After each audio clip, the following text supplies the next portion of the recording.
Casey Wine. The sheriff of Mecklenburg County in North Carolina has something to be proud of. He and his deputies have identified almost 2,000 illegal aliens, and among them about 1,000 convicted criminals, marking them for deportation. That's right, local law enforcement dealing with federal immigration laws. Bill Tucker reports. This man has a criminal history of breaking and entering, felony larceny. He was deported August 14th. This man convicted of drug possession and of smuggling and harboring illegal aliens. He was deported August 8th. This man, multiple drug charges and weapons charges. He's currently in jail and awaiting a deportation hearing. Since May, the Sheriff's Office in Mecklenburg County, North Carolina, has identified more than 940 criminal illegal aliens in the county jail and marked them for deportation. Another 1,000 illegal aliens not facing criminal charges have been given notices to appear and released. The Sheriff's Office is working in cooperation with Immigration and Customs Enforcement using the authority known as 287G under the Federal Immigration Code.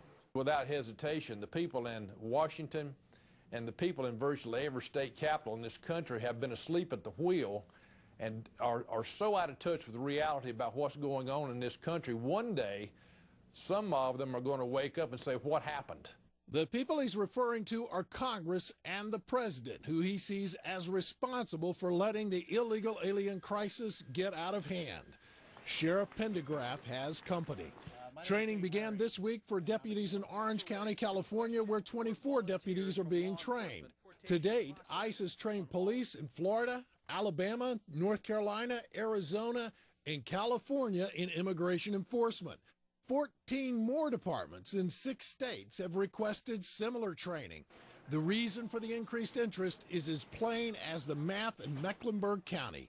When you remove 1,000 people from a community that have committed a crime, it's going to make a difference in the crime rate. And remember, that's only since May. Now, Sheriff Pendergraph says the problem has grown so big, so huge, that solving it will take the involvement of sheriff and police departments across the country, actively supporting, Lou, what he calls the dramatically underfunded Department of Immigration and Customs Enforcement. And the sheriff puts the lie to every one of those communities and cities, counties in this country, some 50 of them, providing sanctuary laws. At first, they're all in violation of the federal 1996 immigration law.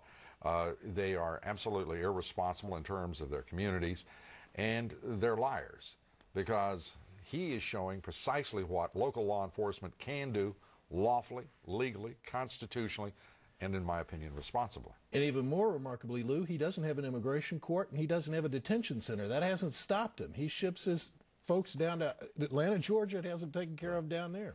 And we should point out that this program, 287G, it's still the most underfunded, and so it's ridiculous what's happening. There are days I think there ought to be criminal prosecutions of every one of these people who failed to enforce laws. I mean, it really is truly disgusting. Thank you very much, Bill Tucker, and good for the sheriff. Yeah. That brings us to the subject of our poll tonight. Do you believe local law enforcement should be trained by Immigration and Customs Enforcement to screen the citizenship status of criminals? Yes or no? Cast your vote at LouDobbs.com. Pay attention, Houston. You may love the results here later in the broadcast. Up next, American companies doing business in countries